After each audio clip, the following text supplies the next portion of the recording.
Esta es una producción de Grupo Fórmula. Encuentra más contenido como este en radioformula.mx. Una pregunta, ¿qué signos vitales para que centremos a la gente? Por signos vitales es quien difunde este estudio sobre la pandemia en México. Sí, mira, Signos Vitales es una versión nueva que acabamos de echar a andar, que pretende encontrar y dar a conocer diagnósticos concretos sobre diferentes aspectos de la vida nacional y específicamente un diagnóstico trimestral sobre cómo va el país. Es una organización muy pequeña, pero que se nutre de un gran grupo de especialistas que están sus nombres en el consejo, en el comité de especialista, y por el otro lado también un comité ejecutivo bastante fuerte también. Entonces ellos, digamos, robustecen los análisis que se hacen, pero el autor es Signos Vitales, no es ninguno de ellos en particular. Es una organización no lucrativa, es apartidista y lo que pretende es que en esta época donde hay a veces poca confianza en la información, tengamos información verídica, verificable y que podamos entonces brindar pues lo que está pasando en el país, ¿no? De eso se trata Signos Vitales y hicimos ese reporte que presentamos la semana pasada apenas. Pues su debut es con bombo y platillo, porque este reporte, La pandemia en México, Dimensión de la tragedia, es un análisis muy profundo de cómo se ha manejado, cómo se ha enfrentado por parte del gobierno federal la pandemia, pero además todas las repercusiones que está teniendo sobre diferentes ámbitos de la vida nacional.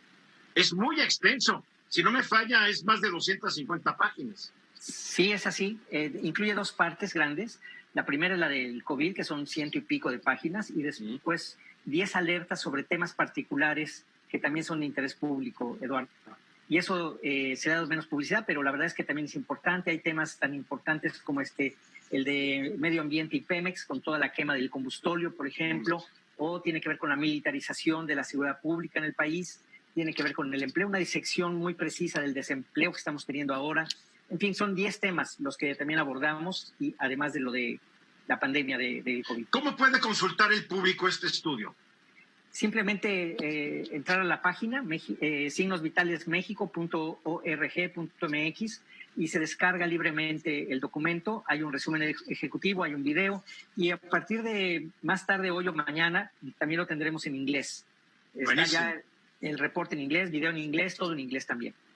A mí me llamó mucho la atención la parte en donde ustedes afirman, el estudio afirma, que el subsecretario de Prevención y Promoción de la Salud, el señor Hugo López-Gatell, tomó la decisión desde muy temprano de promover que en México se diera el efecto rebaño.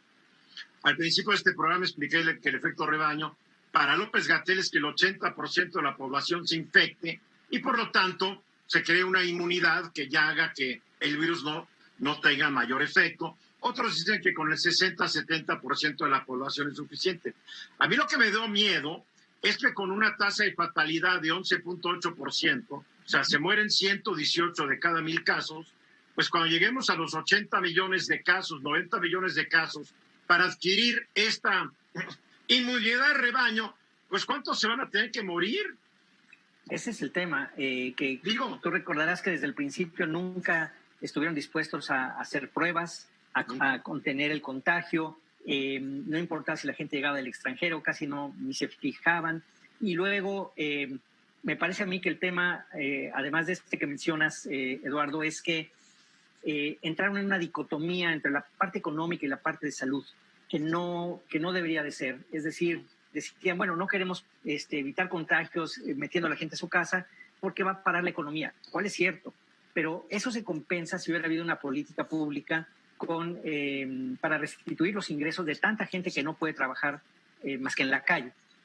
Y ahí, entonces, sí, una lastimó a la otra, pero no debió haber sido así. Ocurrió de otra forma. Porque el presidente tomó la decisión de seguir con sus obras hoy faraónicas, tal vez antes de la pandemia no lo eran, pero hoy son faraónicas, y en vez de dedicar ese dinero a la gente para que se quedara en casa sin perder sus ingresos, él decidió que es más importante el Tren Maya, el cual yo siempre he apoyado, el transísmico, el cual siempre he apoyado, la refinería, la cual nunca he apoyado, y el aeropuerto, el cual nunca he apoyado, pero él decidió que estas cosas eran más importantes que la pandemia. Es un hecho. Sí, mira, desde la parte de la preparación recordarás también que se decía, estamos preparados desde el primer día, ya estamos listos. Y cuando uno ve el análisis, por ejemplo, y lo que sucede con el personal médico y sanitario, que tienen una tasa de mortalidad, es decir, es el 2.6% de los fallecimientos en México son médicos y personal sanitario, que es una proporción enorme comparada ¿Puedes con repetir muchos ese otros porcentaje países. de nuevo para que el público se le grabe? Sí, fíjate, es 2.6%. Wow. En Brasil, que también es un desastre, esto es más del doble. O sea, ellos tienen la mitad de la mortandad de médicos que nosotros. En Perú, la nuestra es 3 veces más. Y en cuanto a China o Reino Unido, Estados Unidos, 5 a 6 veces más. Una pregunta, ¿qué le costaba al gobierno aceptar de entrada que no estaba preparado el sistema de salud? Porque además podían decir, lo que recibimos es esto. Mira, ¿por qué esta insistencia y este optimismo infundado? Pues no sé bien por qué. Será porque pensaron o quisieron hacer creer como que las podían todas. El otro tema grave, y viene en el reporte, es la serie de protestas que, como tú habrás aquí en tu programa, evidentemente reportado, muchísimas protestas de médicos que por falta de insumos, por falta de protección. Luego, en el reporte también se menciona, además de estas, cómo va una tras otra, tras otra, tras otra. Y luego viene incluso un juicio de amparo de 2 médicos que ganan el amparo precisamente por estar mal protegidos y no están bien capacitados. Luego viene una encuesta de Mitofsky que saca que con casi 2,000 médicos y personal sanitario, más del 80% tiene miedo de contagiarse y de morir. O sea, la ven cerca y aún así, pues no se hace nada, ¿no? O sea, no es un dato frío, es gente que está sufriendo, que está enfrentando las cosas ahí en primera línea. Y el gobierno parece que está más preocupado por otras en lugar de cuidar a los médicos y a los Bueno, el gobierno está más preocupado de seguir pegando a empresarios, a periodistas, que a los narcotraficantes, no es un hecho. Y fuera de abrazos solidarios a los muertos y a sus deudos y a los médicos, pues no se ve gran cosa. Están llegando aviones de China, pero lo que llega es una fracción de lo que debería llegar.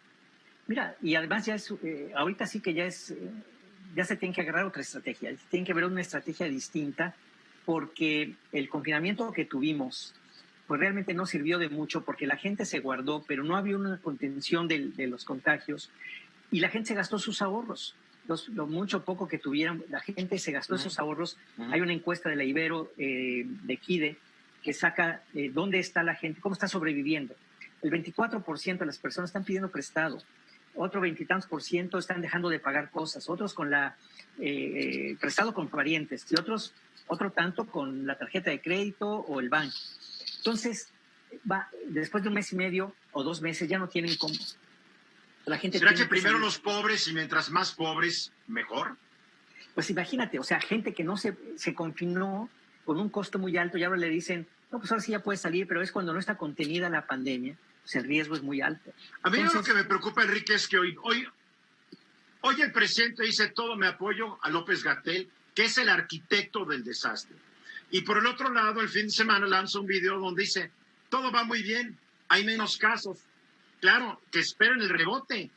Pues miren, fíjate, Eduardo, ahí a mí se me hace la parte quizás también muy irresponsable, que también viene reportada en este reporte, y tiene que ver con los mensajes públicos contradictorios, inconsistentes, que confunden a la gente. O sea, tú le preguntas a las personas, oye, ¿por qué no te confinas? ¿Por qué no te cuidas? No, si ya todo está a todo dar, ya la pandemia va para abajo, ¿no?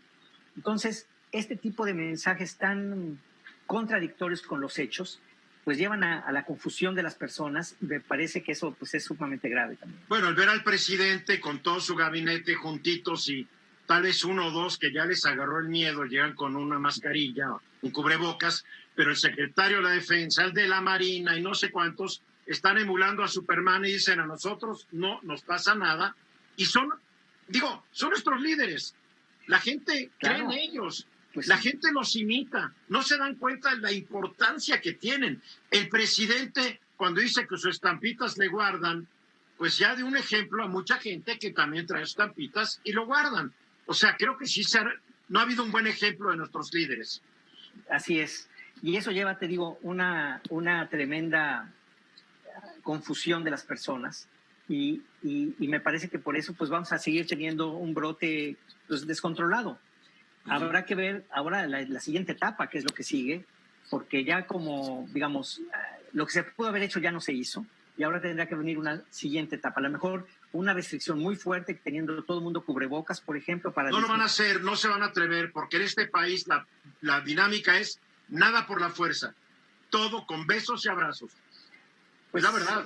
Pero fíjate, las proyecciones del Instituto de Salud de la Universidad de Washington hace una diferencia en los pronósticos si usas cubrebocas o no las usas, claro. O si dejas el relajamiento o no. Bueno, te puedo decir que estamos hablando de miles de muertos más si no se usan, digamos, cubrebocas, por ejemplo. Terrible, Entonces, terrible. Es fuerte. Enrique, me da mucho gusto verte, saludarte, te voy a estar invitando más seguido al programa.